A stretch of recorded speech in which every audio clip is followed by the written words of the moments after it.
یہ national audio library for the blind کی آواز ہے۔ میں نے ڈھاکہ ڈوبتے دیکھا۔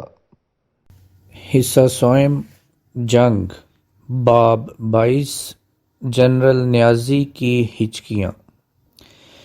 ڈھاکہ کی طبیعت پر سب سے زیادہ اثر دو چیزوں کا تھا۔ ایک یہ کہ مشرقی پاکستان کے مختلف سیکٹروں میں جنگ کے رنگ کیا ہیں، اور دوسری یہ کہ مغربی پاکستان کے محاذ پر صورتحال کیا ہے۔ آپ کو یاد ہوگا لڑائی کے دوسرے دن جب یہ اڑتی سی خبر ڈھاکہ پہنچی تھی کہ امرتسر فتح ہو چکا ہے اور فیروز پور چند گھنٹوں کی بات ہے، تو جنرل نیازی اپنے زیر زمین کمرے میں بیٹھے چمک اٹھے تھے اور خوشی میں پہلوانوں کی طرح ڈنٹر پیلنے لگے تھے۔ مگر 7 دسمبر تک یہ بات واضح ہو چکی تھی کہ مغربی پاکستان محاذ پر ہماری فوج سرحدی چوکیوں سے گزر کر رک گئی ہے۔ مشرقی پاکستان میں 7 دسمبر تک کئی سیکٹروں میں ہمیں شکست ہو چکی تھی۔ 9 ڈویژن کے علاقے میں دونوں دفاعی قلعے جیسور اور جنیدہ دشمن کے قبضے میں جا چکے تھے۔ 16 ڈویژن میں جی او سی کے بال بچ نکلنے کے بعد پتہ چلا تھا کہ ڈویژن کی اہم supply line Rangpur Bogra road کٹ چکی ہے۔ 14 ڈویژن میں جنرل قاضی اور ان کے بریگیڈیئر سعد اللہ سرحدی علاقے خالی کر کے دریائے میگھنا کے کنارے پہنچ چکے تھے، اور نیچے جنوب مشرق میں جنرل رحیم کے ڈویژن 39 ہنگامی ڈویژن کے پیٹ میں فینی اور کومیلا کے درمیان چھرا گھونپا جا چکا تھا۔ اسی شام 7 دسمبر جنرل نیازی کو گورنر اے ایم مالک نے گورنر ہاؤس بلایا تاکہ وہ ان سے جنگ کی اصل صورتحال معلوم کر سکیں۔ اس ملاقات کی ضرورت اس لیے پیش آئی کہ گورنر کو متضاد خبریں مل رہی تھیں۔ ایک طرف ایسٹرن کمانڈ ہیڈ کوارٹر سے جنم لینے والی خبریں بتا رہی تھیں کہ ہر محاذ پر ہماری فوجیں بہادری سے لڑتے ہوئے دشمن کے دانت کھٹے کر رہی ہیں۔ دوسری طرف مختلف ضلعی اور سب ڈویژنوں تحصیلوں سے سول انتظامیہ کے افسر واویلا کر رہے تھے کہ بھارتی فوجیں بڑھ رہی ہیں، ہمارے دفاعی انتظامات مسمار ہو رہے ہیں، ذاتی املاک اور جانوں کا نقصان ہو رہا ہے۔ یہ خبریں سن کر جنرل فرمان نے گورنر کو مشورہ دیا تھا کہ وہ جنرل نیازی کو گورنر ہاؤس میں بلا کر صحیح صورتحال معلوم کریں، کیونکہ اگر وہ ایسٹرن کمانڈ ہیڈ کوارٹر گئے تو وہاں جنرل نیازی اپنے اسٹاف آفیسروں کے سامنے حقیقت حال کا اعتراف کرنے سے ہچکچائیں گے۔ جنرل نیازی 7 دسمبر کی شام کو گورنر ہاؤس پہنچے تو عجب تذبذب میں تھے۔ ایک طرف ان کا جرنیلی چہرہ تھا جس پر وہ بہادری کا نقاب اوڑے ہوئے تھے، دوسری طرف اصل جنگی صورتحال تھی جو ان کی نالائکی اور ناکامی کا منہ بولتا ثبوت تھی۔ کیا وہ ایک سویلین گورنر کے سامنے جنگ کے چوتھے دن ہی اپنی بے بسی کا اعتراف کر لیں، یا حسب معمول مزید کچھ عرصے تک اپنا بھرم قائم رکھیں؟ یہ ملاقات گورنر ہاؤس کے ایک آراستہ اور پرسکون کمرے میں ہوئی۔ اس میں گورنر اور جنرل کے علاوہ 2 اور سینئر افسر بھی موجود تھے۔ ان میں سے ایک نے مجھے بتایا کہ شروع میں خاموشی طاری رہی، سب جنرل نیازی کا منہ دیکھتے رہے، پھر گورنر مالک نے آہستہ آہستہ گفتگو کا آغاز کیا، جس کا لب لباب یہ تھا کہ حالات کبھی ایک سے نہیں رہتے، زندگی دھوپ چھاؤں ہے، کبھی اچھے دن آ جاتے ہیں اور کبھی برے۔ جرنیلوں کو بھی کئی نشیب و فراز کا سامنا کرنا پڑتا ہے، کبھی فتح کی روشنی سے ان کا چہرہ دمکنے لگتا ہے اور کبھی شکست کے سائے ان کی شہرت کو کھجلا دیتے ہیں۔ گورنر مالک نے بھی آخری جملہ کہا ہی تھا کہ جنرل نیازی کا چوڑا چکلا جسم یکا یک کپکانے لگا اور ان کی آنکھوں سے آنسو بہہ نکلے۔ انہوں نے دونوں ہاتھوں سے اپنے چہرے کو ڈھانپ لیا اور بچوں کی طرح سسکیاں بھرنے لگے۔ گورنر نے اپنا بزرگانہ اور مشفقانہ ہاتھ بڑھا کر جنرل نیازی کے کندھے پر رکھا اور تسلی دیتے ہوئے کہا، جنرل صاحب گھبرائیے مت، ایک کمانڈر کی زندگی میں کٹھن دن آ ہی جاتے ہیں، آپ ہمت نہ ہاریں، اللہ عظیم ہے۔ جس وقت جنرل نیازی بلک رہے تھے، گورنر ہاؤس کا ایک بنگالی بیرا چائے کا خوان اٹھائے کمرے میں داخل ہوا۔ اسے فوراً ایک افسر نے جھاڑ پلا کر واپس کر دیا۔ اس نے باہر آ کر اپنے ساتھیوں کو بتایا، اندر صاحب لوگ رو رہے ہیں۔ یہ بات گورنر کے پنجابی ملٹری سیکرٹری نے سنی تو اس نے ڈانٹ کر انہیں چپ کرا دیا۔ یوں گورنر مالک کو جنگی صورتحال کا ایسا اندازہ ہوا جو مؤثر سے مؤثر الفاظ میں بھی پیش نہیں کیا جا سکتا تھا۔ انہوں نے جنرل نیازی کی اشک شوئی کے بعد کہا، میرا خیال ہے مجھے اس خراب صورتحال سے صدر کو مطلع کر دینا چاہیے تاکہ وہ جنگ بندی کا اہتمام کر سکیں۔ جنرل نیازی کا سر ابھی تک چھاتی کی طرف لٹکا ہوا تھا۔ انہوں نے سر اوپر اٹھائے بغیر ہولے سے کہا، میں تعمیل کروں گا۔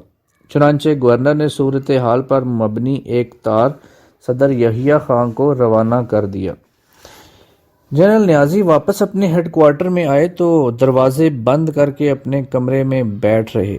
اگلی 3 راتیں اور 3 دن انہوں نے اسی ذہنی کیفیت میں گزارے۔ مجھے اس وقت اس بات کا اندازہ نہ تھا کہ ان پر کیا بیت رہی ہے۔ میں حسب معمول 8 اور 9 دسمبر کی رات کو ان کے کمرے میں گیا۔ انہوں نے کوہنیاں اپنی میز پر گاڑ رکھی تھیں اور سر دونوں ہاتھوں کے پیالے میں رکھا ہوا تھا۔ باہر سے آنے والے کو چہرہ صاف دکھائی نہیں دیتا تھا، اس لیے میں نہیں کہہ سکتا کہ وہ اس وقت واقعی رو رہے تھے۔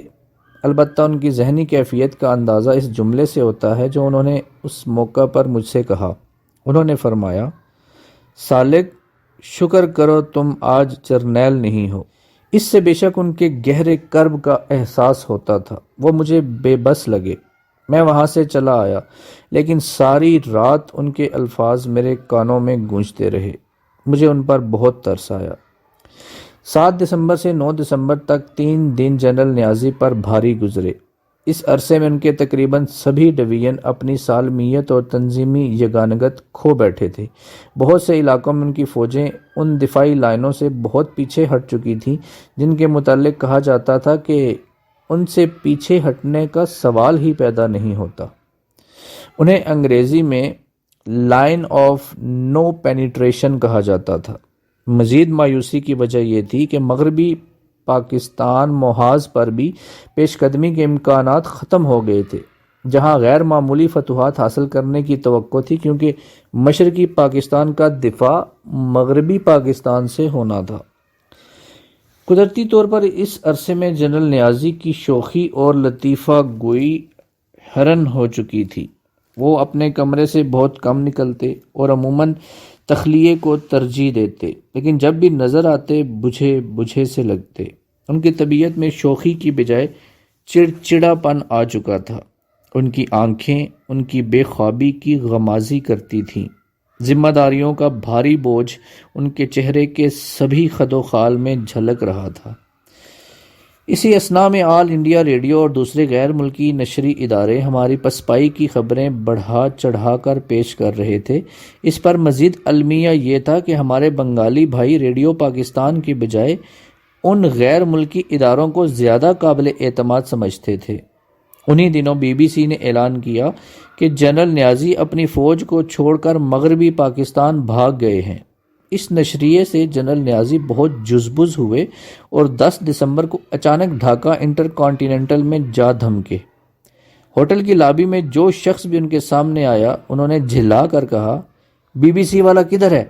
میں اس کو بتانا چاہتا ہوں کہ میں ابھی تک مشرقی پاکستان میں موجود ہوں اور میں اپنے سپاہیوں کو کبھی چھوڑ کر نہیں جاتا۔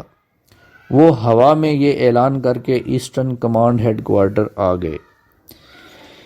جنرل نیازی جسمانی طور پر ڈھاکہ میں موجود تو تھے، مگر ان کی موجودگی سے جنگی صورتحال پر کوئی خوشگوار اثر نہیں پڑ رہا تھا، اور نہ ڈھاکہ میں رہنے والوں خاص کر غیر ملکی شہریوں کو اعتماد تھا کہ جب تک جنرل نیازی موجود ہیں ان کی جانیں محفوظ ہیں۔ پنجابیوں، پٹھانوں اور بہاریوں کے لیے تو کوئی راہ فرار تھی نہیں۔ وہ بیچارے تو اپنے اپنے گھروں میں دب کے وقت آخر کا انتظار کرتے رہے، لیکن غیر ملکیوں نے اس ڈوبتے جہاز سے باہر نکلنے کا فیصلہ کر لیا۔ انہیں نکالنے کے لیے 8 دسمبر کو اقوام متحدہ نے طیاروں کا بندوبست کیا، لیکن ڈھاکہ ایئرپورٹ کا رن وے ناقابل استعمال ہونے کی وجہ سے وہ نہ جا سکے۔ آئندہ چند روز میں وہ پرواز کرنے میں کامیاب ہو گئے۔ بے یقینی اور عدم تحفظ کا احساس صرف سویلین آبادی تک محدود نہ تھا، اس کا اثر دفاعی حلقوں میں بھی ہو چکا تھا۔ مجھے یاد ہے کہ 2 فوجی افسر جن کے کندھوں پر آدھ پاؤ پیتل چمک رہا تھا، یکے بعد دیگرے میرے پاس آئے اور کہنے لگے، تمہیں جنرل نیازی کا قرب حاصل ہے، تم اسے کیوں نہیں کہتے کہ حقیقت پسندی سے کام لے، ورنہ ہم سب کتوں کی موت مر جائیں گے۔ میں نے یہ کہہ کر ان سے معذرت کر لی کہ پبلک ریلیشنز آفیسر کا یہ کام نہیں کہ وہ جنگی معاملوں میں کمانڈر کے فیصلوں پر اثر ڈالنے کی کوشش کرے۔ میں نے جنرل نیازی سے اس موضوع پر کوئی بات نہ کی، البتہ 8 اور 9 دسمبر کی درمیانی رات کو جب جنرل فرمان علی مجھے ایسٹرن کمانڈ ہیڈ کوارٹر سے باہر مل گئے تو میں نے تذکرتاً ان افسروں کے احساسات ان تک پہنچائے۔ انہوں نے جواباً کہا، ہاں گورنر بھی اس بارے میں فکر مند ہیں، مگر جنرل نیازی کا اپنا زاویہ نگاہ ہے۔ بہرکیف ہم اس سلسلے میں کچھ کریں گے۔ اگلے دن گورنر نے صدر پاکستان کو ایک تار دیا جس میں صورتحال کا ذکر کرنے کے بعد کہا گیا، میں ایک مرتبہ پھر آپ پر زور دوں گا کہ آپ جنگ بندی اور سیاسی تصفیے پر غور کریں۔ جنرل یحییٰ خان نے 7 دسمبر والے تار کی طرح اس تار کو بھی نظر انداز کر دیا۔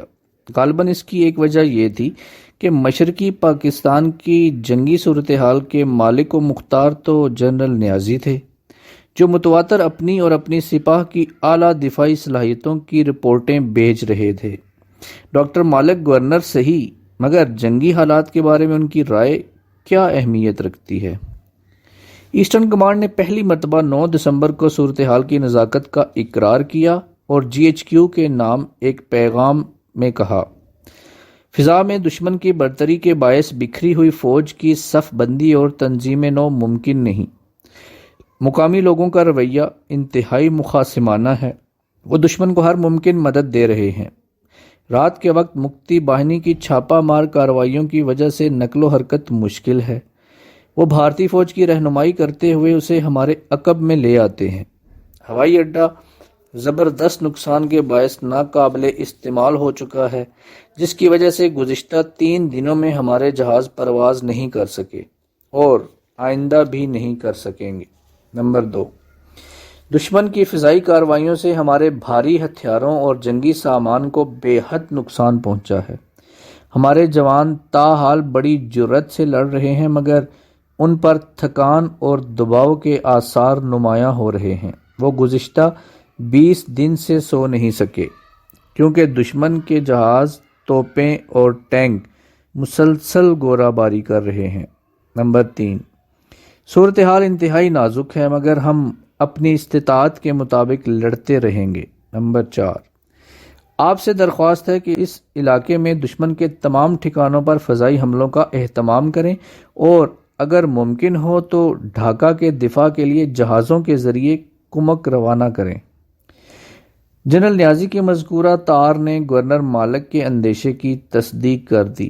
اب جنرل یحییٰ کے لیے لازم ہو گیا کہ وہ صورتحال کو سنبھالا دینے کے لیے ضروری کارروائی کریں، لیکن انہوں نے صرف یہ کیا کہ موقع کی مناسبت سے ضروری اقدامات کرنے کا اختیار گورنر مالک کو سونپ دیا۔ یہ احکام انہوں نے ایک تار کے ذریعے گورنر مالک کو دیے اور اس کی نقل جنرل نیازی کو بھجوا دی۔ اس تار میں کہا گیا، از صدر پاکستان برائے گورنر مشرقی پاکستان اطلاع، کمانڈر ایسٹرن کمانڈ۔ آپ کا پیغام مل گیا اور اس کا مفہوم پوری طرح سمجھ لیا گیا ہے۔ آپ نے جو تجویز مجھے بھیجی ہے، میری طرف سے آپ کو اس پر عمل کرنے کی پوری اجازت ہے۔ بین الاقوامی سطح پر جو اقدامات ممکن ہیں وہ میں کر رہا ہوں اور کرتا رہوں گا۔ لیکن دونوں صوبوں کے درمیان رابطہ نہ ہونے کی وجہ سے میں مشرقی پاکستان کے بارے میں فیصلہ آپ کی ثواب دید پر چھوڑتا ہوں۔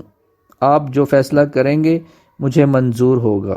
میں جنرل نیازی کو بھی ہدایت کر رہا ہوں کہ وہ آپ کے فیصلے کے مطابق کارروائی کریں۔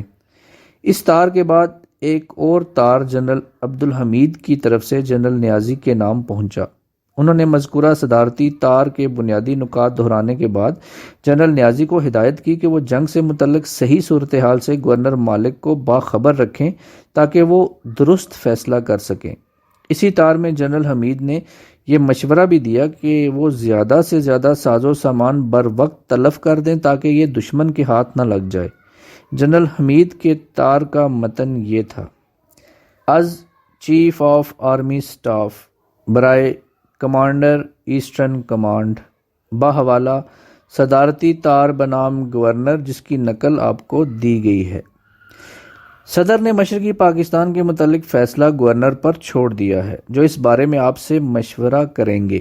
کیونکہ کوئی بھی تار صحیح صورتحال کی پوری عکاسی نہیں کر سکتا، اس لیے میرے لیے اس کے سوا کوئی چارہ نہیں رہا کہ میں آپ پر یہ بات چھوڑ دوں کہ آپ موقع پر موجود ہونے کی وجہ سے کوئی درست فیصلہ کر لیں۔ البتہ ایک بات واضح نظر آتی ہے کہ دشمن جس کو ساز و سامان کی برتری اور مکتی باہنی کی حمایت حاصل ہے، جلد ہی مکمل طور پر مشرقی پاکستان پر حاوی ہو جائے گا۔ درمیانی عرصے میں بھی شہری آبادی اور فوج کا بھاری نقصان ہو رہا ہے۔ ان حالات میں آپ کو دیکھنا ہوگا کہ آپ کب تک جنگ جاری رکھ سکتے ہیں اور کس قیمت پر۔ اس کا حقیقت پسندانہ تجزیہ کر کے آپ گورنر کو اپنا اندیہ بتا دیں تاکہ وہ صدر کی طرف سے سونپے گئے اختیار کے مطابق کوئی فیصلہ کر سکیں، اور اگر آپ انتہائی اقدام پر مجبور ہو جائیں تو زیادہ سے زیادہ جنگی ساز و سامان تلف کر دیں تاکہ یہ دشمن کے ہاتھ نہ لگنے پائے۔ مجھے باخبر رکھیے گا۔ خدا حافظ۔ اگرچہ فیصلہ گورنر پر چھوڑ دیا گیا تھا، مگر مسئلے کا کوئی آسان حل نظر نہیں آتا تھا جسے وہ منتخب کر لیتے، کیونکہ اگر جنرل نیازی جنگ جاری رکھ سکتے تو مذکورہ تاروں کے تبادلے کی ضرورت نہ تھی۔ اگر وہ جی چھوڑ بیٹھے تھے تو گورنر ان کا حوصلہ نہیں بڑھا سکتے تھے۔ لہٰذا گورنر مالک نے ایک ایسا سیاسی تصفیہ تلاش کرنے کی کوشش کی جس کے مطابق مشرقی پاکستان میں اقتدار اس کے منتخب نمائندوں کے حوالے کر کے بھارتی اور پاکستانی فوجوں کے انخلا کا انتظام کیا جا سکے۔ اس سلسلے میں انہوں نے ڈھاکہ میں موجود اقوام متحدہ کے اسسٹنٹ سیکرٹری جنرل مسٹر پال مارک ہنری سے رابطہ قائم کیا اور جنرل فرمان علی اور چیف سیکرٹری مظفر حسن کی موجودگی میں ایک مراسلہ اس کے سپرد کر دیا۔ اس کی اطلاع صدر یحییٰ خان کو بھی کر دی۔ صدر یحییٰ کے نام گورنر کے تاریخی تار کا متن یہ تھا: از گورنر برائے صدر پاکستان، چونکہ آخری فیصلے کی ذمہ داری آپ نے مجھ پر ڈال دی ہے، اس لیے میں آپ کی اجازت سے حسب ذیل دستاویز اسسٹنٹ سیکرٹری جنرل مسٹر پال مارک ہنری کے حوالے کر رہا ہوں۔ نمبر 1، پاکستانی افواج مشرقی پاکستان میں جنگ چھیڑنے کا کوئی ارادہ نہیں رکھتی تھیں، لیکن حالات ایسے ہو گئے کہ انہیں مجبوراً دفاعی اقدامات کرنے پڑے۔ حکومت پاکستان در حقیقت شروع سے ہی مشرقی پاکستان کے مسئلے کو سیاسی طریقے سے حل کرنا چاہتی تھی، جس کے لیے مذاکرات جاری تھے۔ نمبر 2، مسلح افواج بے شک کٹھن حالات سے دوچار ہیں، مگر وہ اب بھی پوری دلیری سے جنگ جاری رکھ سکتی ہیں، مگر مزید خون خرابے اور بے جا جانی نقصان کو روکنے کے لیے میں مندرجہ ذیل تجاویز پیش کرتا ہوں تاکہ موجودہ کشمکش کو سیاسی طریقے سے ختم کیا جا سکے۔ الف، میں صدر پاکستان کی طرف سے دیے گئے اختیار کے تحت مشرقی پاکستان کے منتخب نمائندوں کو ڈھاکہ میں پرامن طریقے سے حکومت قائم کرنے کی دعوت دیتا ہوں۔ ب، میں سمجھتا ہوں کہ مشرقی پاکستان کے باشندوں کی عزت نفس اس بات کا تقاضا کرے گی کہ بھارتی افواج بھی ان کی سرزمین سے نکل جائیں۔ جیم، لہٰذا میں آپ سے درخواست کرتا ہوں کہ پرامن انتقال اقتدار کے لیے 5 چیزوں کا اہتمام کریں۔ اول، فوری جنگ بندی۔ دوئم، پاکستانی افواج کی آبرومندانہ مغربی پاکستان کو واپسی۔ سوئم، ان غیر بنگالیوں کا پرامن انخلا جو مغربی پاکستان جانا چاہتے ہیں۔ چہارم، ان تمام لوگوں کا تحفظ جو 1947 سے مشرقی پاکستان میں مقیم ہیں۔ پنجم، اس بات کی ضمانت کہ مشرقی پاکستان کے کسی فرد کے خلاف فوج سے تعاون کے جرم میں انتقامی کارروائی نہیں کی جائے گی۔ یہ پیشکش کرتے وقت میں واضح کر دینا چاہتا ہوں کہ ان تجاویز کا مقصد صرف پرامن طور پر اقتدار کی منتقلی ہے۔ مسلح افواج کے ہتھیار ڈالنے کا سوال ہی پیدا نہیں ہوتا۔ مذکورہ تجاویز ناقابل قبول ہونے کی صورت میں ہماری افواج آخری سپاہی تک لڑتی رہیں گی۔ مراسلہ ختم ہوا۔ نمبر 3، جنرل نیازی سے مشورہ کر لیا گیا ہے اور وہ آپ کے حکم کی تعمیل کے لیے تیار ہیں۔ مذکورہ بالا مراسلہ اقوام متحدہ کو پہنچتے ہی افشا ہو گیا۔ کئی غیر ملکی نشری اداروں نے اس کی موٹی موٹی باتیں نشر کر دیں۔ اقوام متحدہ میں اس وقت پاکستان کی نمائندگی نامزد نائب وزیر اعظم ذوالفقار علی بھٹو کر رہے تھے۔ انہوں نے بعض اطلاعات کے مطابق نیو یارک سے راولپنڈی پیغام بھیجا کہ مذکورہ مراسلے سے ان کی پوزیشن کمزور ہو گئی ہے، ورنہ وہ چین اور امریکہ کو مدد کرنے پر آمادہ کر رہے تھے۔ چنانچہ 13 دسمبر کو راولپنڈی میں حکومت پاکستان کے ایک ترجمان نے ایک پریس کانفرنس میں جنگ بندی کی تجویز کی تردید کر دی۔ ترجمان نے زور دے کر کہا، میں چیلنج کرتا ہوں کہ کوئی شخص ایسی کوئی دستاویز یا بیان مجھے دکھا دے جس میں ہتھیار ڈالنے کا ہلکا سا اشارہ بھی کیا گیا ہو۔ اس تردید سے ڈھاکہ کو بھی مطلع کیا گیا، بلکہ تنبیہ کی گئی کہ آپ کو جو فیصلہ کرنے کا اختیار دیا گیا تھا اسے استعمال کرتے وقت متحدہ پاکستان کی سالمیت کا تو خیال رکھتے، آپ تو تجاویز دیتے ہوئے حدود سے آگے نکل گئے۔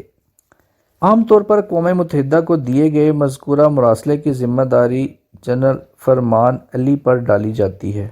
میں نے ان سے پوچھا تو انہوں نے فرمایا کہ یہ تار میرا نہیں، گورنر مالک کا تھا، اور ان تجاویز کا مقصد پاکستان کی سالمیت کو زک پہنچانا نہیں، صرف جنگ بندی کے بہانے وقت حاصل کرنا تھا تاکہ ہمارے کمانڈروں کو از سر نو صف بندی کی مہلت مل جائے۔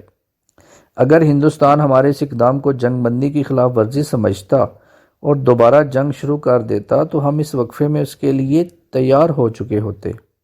انہوں نے مزید کہا کہ جہاں تک اقتدار مشرقی پاکستان کے نمائندوں کے حوالے کرنے کا تعلق ہے، ہمارے پیش نظر وہ نمائندے تھے جو 1970 کے انتخابات میں منتخب ہوئے تھے اور وہ ابھی تک مشرقی پاکستان میں موجود تھے۔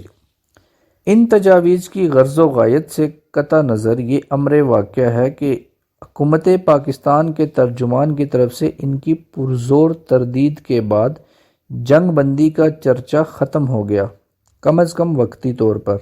غالباً یحییٰ خان امید لگائے بیٹھے تھے کہ مزید مہلت ملنے سے بھٹو کوئی سفارتی معرکہ انجام دے لیں گے۔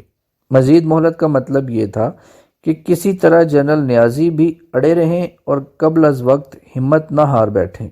چنانچہ ان کے مورال کو سہارا دینے کے لیے راولپنڈی نے یہ انوکھی ترکیب نکالی کہ ڈھاکہ کو غیر سرکاری طور پر یہ اطلاع دی کہ بین الاقوامی سطح پر وسیع پیمانے پر عملی امداد حاصل کی جا رہی ہے۔ ہمارے زرد دوست شمال سے اور سفید دوست جنوب سے مداخلت کرنے والے ہیں۔ زرد دوستوں سے مراد چینی تھے جن کی سرحد شمالی جانب قریب تھی، اور سفید دوستوں سے اشارہ امریکہ کی طرف تھا جس کا بحری بیڑا بحر ہند کے مشرقی کنارے پر تھا۔ اس خوشخبری کو مشرقی پاکستان کے مختلف سیکٹروں میں پھیلایا گیا تاکہ ہمارے ڈگمگاتے ہوئے سپاہی سنبھل جائیں۔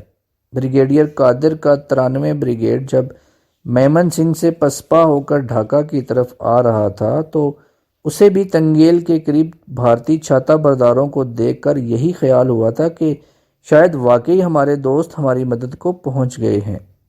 انہی دنوں میں نے ایسٹرن کمانڈ کے ٹیک ہیڈ کوارٹر کے باہر ایک سپاہی کو 2 بینڈ کے سستے سے ٹرانسسٹر سے کان لگائے دیکھا۔ اس کی داڑھی بڑی ہوئی اور ٹوپی پچکی ہوئی تھی۔ میں نے یوں ہی اس سے پوچھا، بھائی کیا خبریں ہیں؟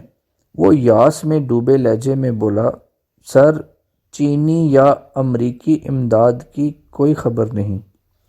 راولپنڈی کی طرف سے دی گئی اس طفل تسلی کا وقتی طور پر یہ اثر ہوا کہ کیا افسر اور کیا جوان سب کبھی آسمان کی طرف دیکھتے اور کبھی سمندر کی طرف نگاہ رکھتے کہ دیکھیے کب مدد پہنچتی ہے، مگر کوئی نہ پہنچا۔ ایسٹرن کمانڈ ہیڈ کوارٹر بھی اس مدد کے لیے بے چین تھا۔ اس نے راولپنڈی کو کئی ٹیلی فون کھڑکائے کہ بتاؤ بھائی کب زرد اور سفید دوست آ رہے ہیں؟ وہاں سے صرف یہی جواب ملا کہ جلد۔ جب مزید 48 گھنٹے گزر گئے اور دوستوں کے کوئی آثار نظر نہ آئے تو ایک بار پھر راولپنڈی فون کیا گیا کہ بتاؤ بھائی کہ وہ کب آ رہے ہیں؟ جواب ملا، بس جلد ہی۔ اس پر پاس کھڑے ایک افسر نے جل کر کہا، ان سے پوچھو کہ ان کا جلد کتنی جلدی آنے والا ہے۔ اس خوشخبری کی تصدیق کے لیے ڈھاکہ میں مقیم چین اور امریکہ کے نمائندوں کو الگ الگ بلا کر پوچھا گیا کہ تم ہی بتاؤ کب مدد پہنچنے والی ہے۔ دونوں نے کسی ایسی کارروائی سے مکمل لا علمی کا اظہار کیا۔ جھنجھلا کر بریگیڈیئر باقر صدیقی نے ایک بار پھر راولپنڈی فون کیا اور پوچھا، ہمیں صاف صاف بتا دو کہ ہم کب تک دوستوں کا انتظار کرتے رہیں؟ جواب ملا، بس صرف 36 گھنٹے اور، یعنی 12 دسمبر کی شام تک۔ اس عرصے میں جنگ کی صورتحال اور خراب ہو گئی تھی۔ 9 ڈویژن میں 107 بریگیڈ کھلنا کے قریب پہنچ چکا تھا اور 57 بریگیڈ ہارڈنگ برج کے ذریعے دریائے گنگا پار کر کے 16 ڈویژن کے علاقے میں داخل ہو چکا تھا، جہاں بریگیڈیئر انصاری والا بریگیڈ اوپر والا اور دوسرا بریگیڈ نیچے رہ گیا تھا۔ دشمن رنگپور بوگرا روڈ پر آتے ہوئے بوگرا کے شمال میں آ چکا تھا۔ مشرقی سرحد پر 14 ڈویژن دریائے میگنا عبور کر کے بہراب بازار میں قلعہ بند ہو چکا تھا۔ نیچے 39 ہنگامی ڈویژن میجر جنرل رحیم چاندپور سے ڈھاکہ آتے ہوئے تلپٹ ہو چکا تھا اور میجر جنرل جمشید کا ہنگامی ڈویژن 36 جمال پور اور میمن سنگھ سے واپس آتا ہوا تتر بتر ہو چکا تھا۔ جہاں جہاں دشمن ہماری دفاعی لائن میں شگاف کر چکا تھا وہاں سے اس کے فوجی دستے اندر داخل ہو رہے تھے۔ اگر دشمن کی آمد کے غوغا سے ہٹ کر اصلی جنگی حالت کا جائزہ لیا جائے تو یہ حقیقت واضح ہوتی ہے کہ دشمن ابھی تک ڈھاکہ کے گرد 3 بڑے دریاؤں جمنا، میگنا اور برہم پتر کو پار نہیں کر پایا تھا۔ صرف ہیلی کاپٹروں کے ذریعے اس کی ایک کمپنی بہراب بازار کے جنوب میں رائے پور اور نرسنگدی اتری تھی اور ایک چھاتا بردار پلٹن ہوائی جہازوں کی مدد سے تنگیل کے پاس وارد ہوئی تھی۔ اس کی باقی ساری فوج، ٹینک اور توپیں ابھی پیچھے تھیں۔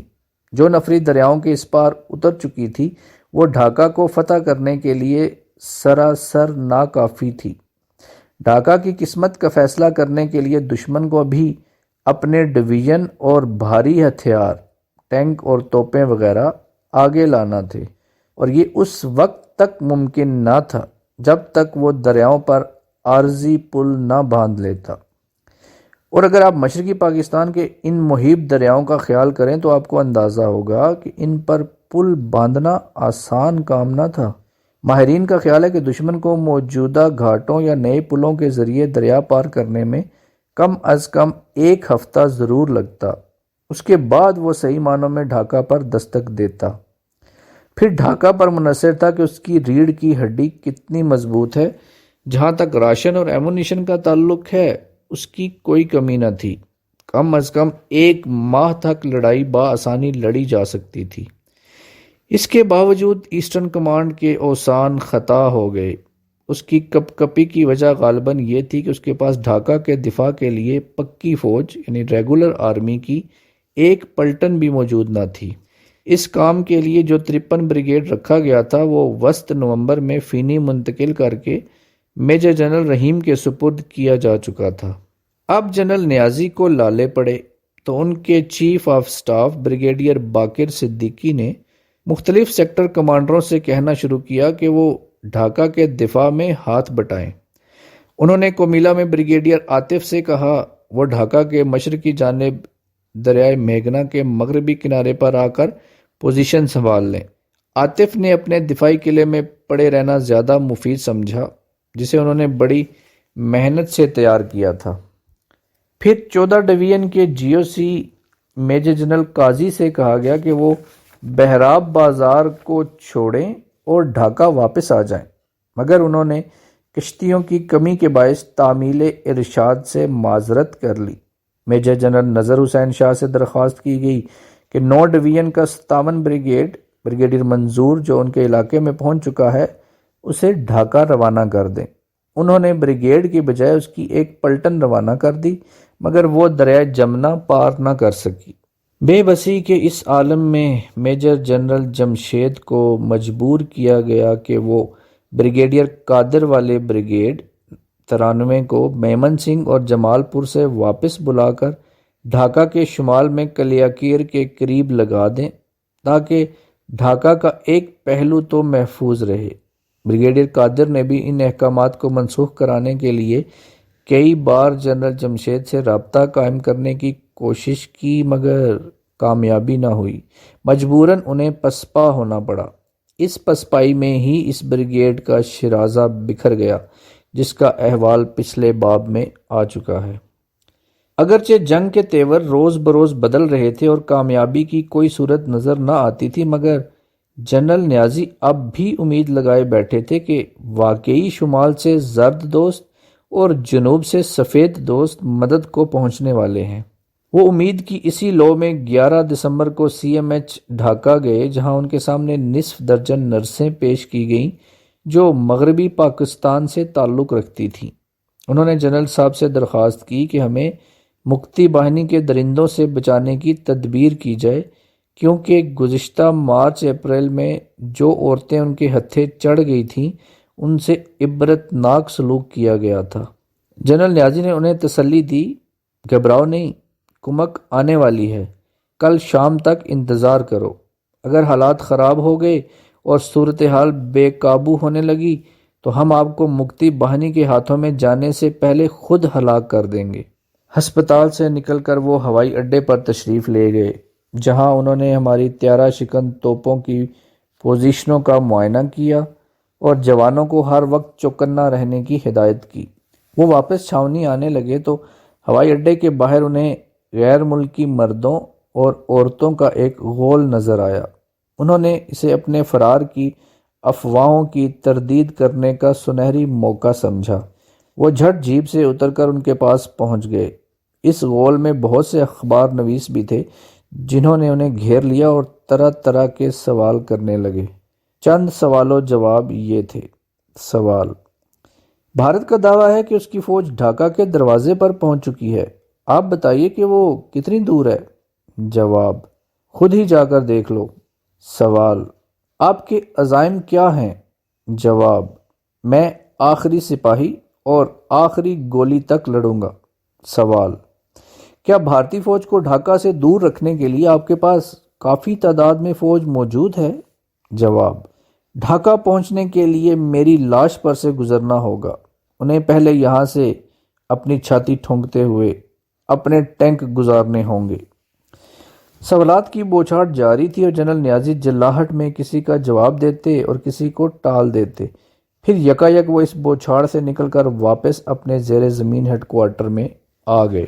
10 دسمبر سے 13 دسمبر کا درمیانی عرصہ جنرل نیازی کے لیے پر امید وقفے کی حیثیت رکھتا تھا۔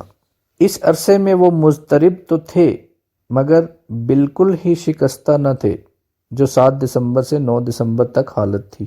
اگرچہ اب بھی ان کی شگفتہ مزاجی مفقود تھی، مگر ان کی سسکیاں اور آہوزاری تھم چکی تھی۔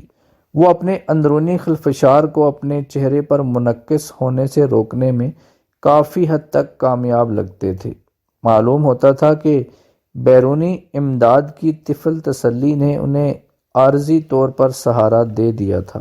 طبیعت کے اس اتار چڑھاؤ سے قطع نظر جنگ اپنے انداز پر حسب معمول جاری رہی۔ بگڑتی ہوئی صورتحال کے پیش نظر اب یوں معلوم ہوتا تھا کہ صرف ڈھاکہ کی جنگ باقی رہ گئی ہے، جس کے لیے جنرل نیازی نے جنرل جمشید کو ذمہ داری سونپ دی۔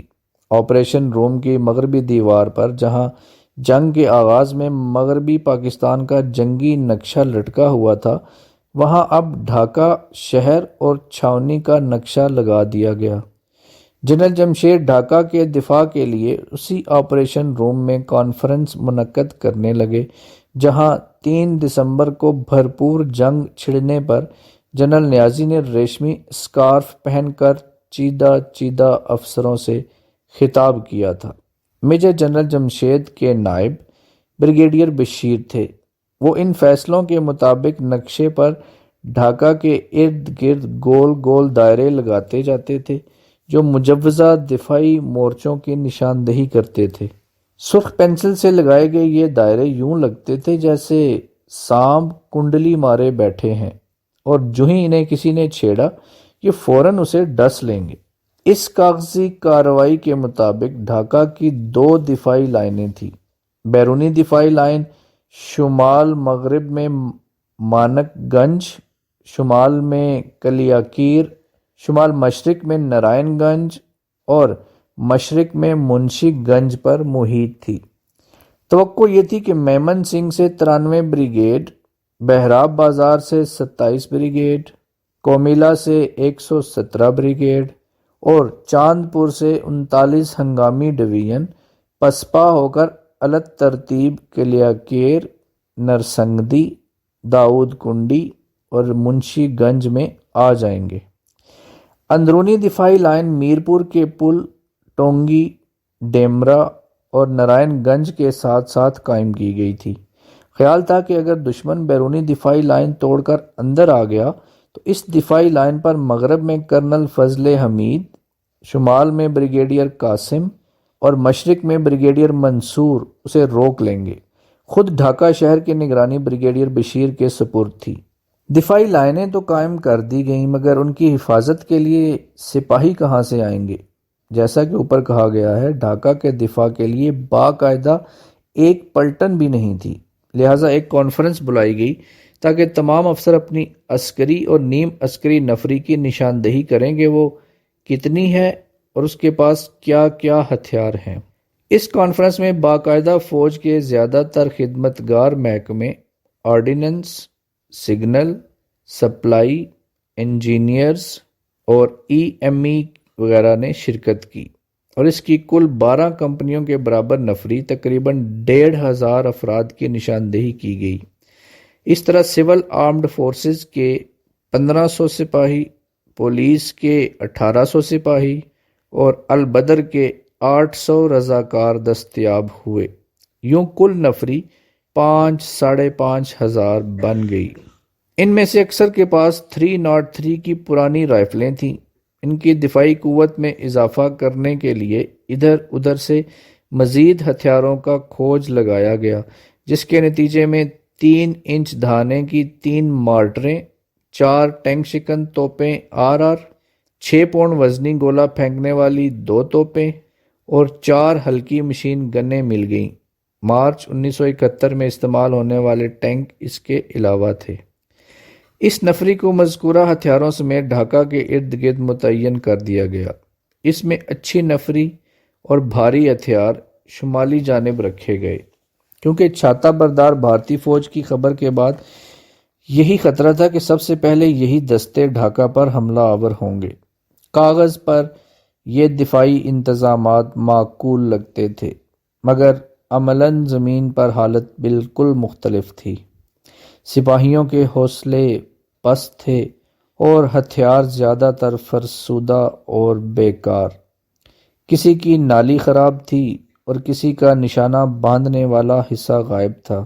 کہیں ہتھیار پہنچے تھے مگر ایمونیشن غائب تھا، اور کہیں ایمونیشن تھا لیکن ہتھیار نہ تھے۔ ہنگامی طور پر اکٹھی کی گئی یہ نفری اور اس پر مبنی دفاعی انتظامات خاصے کمزور لگتے تھے۔ یوں معلوم ہوتا تھا کہ یہ بت ایک ہی ٹھوکر لگنے سے منہدم ہو جائیں گے۔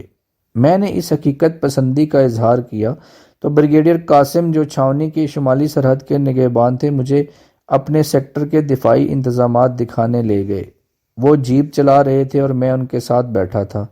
راستے میں وہ ایک جگہ رکے اور جیپ پر بیٹھے بیٹھے کٹی ہوئی سڑک کی طرف اشارہ کر کے کہنے لگے، یہاں ہماری بارودی سرنگیں ہیں۔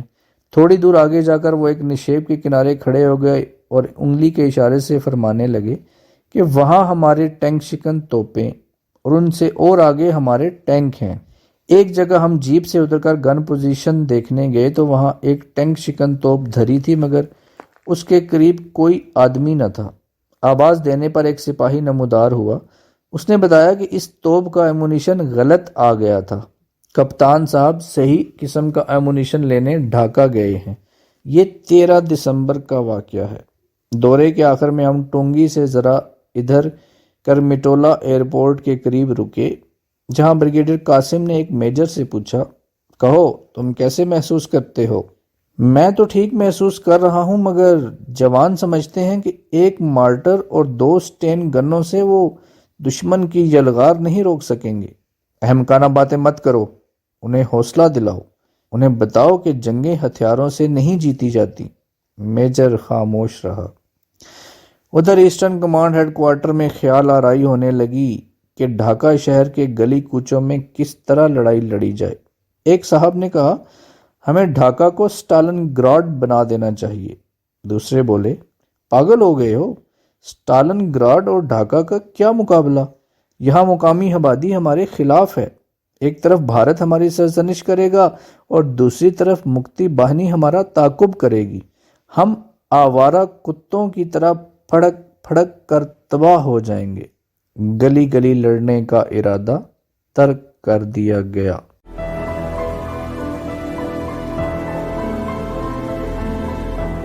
اگر آپ نے ہمارا چینل سبسکرائب نہیں کیا تو ابھی سبسکرائب کریں اور ساتھ ہی بیل آئیکن پر کلک کریں تاکہ ہماری نئی آنے والی بکس کی اپڈیٹس آپ کو ملتی رہیں۔ لائک کریں، شیئر کریں اور کمنٹس کر کے اپنی رائے کا اظہار کریں، اور یہ بھی بتائیں کہ آپ کو ہماری بکس کیسی لگتی ہیں۔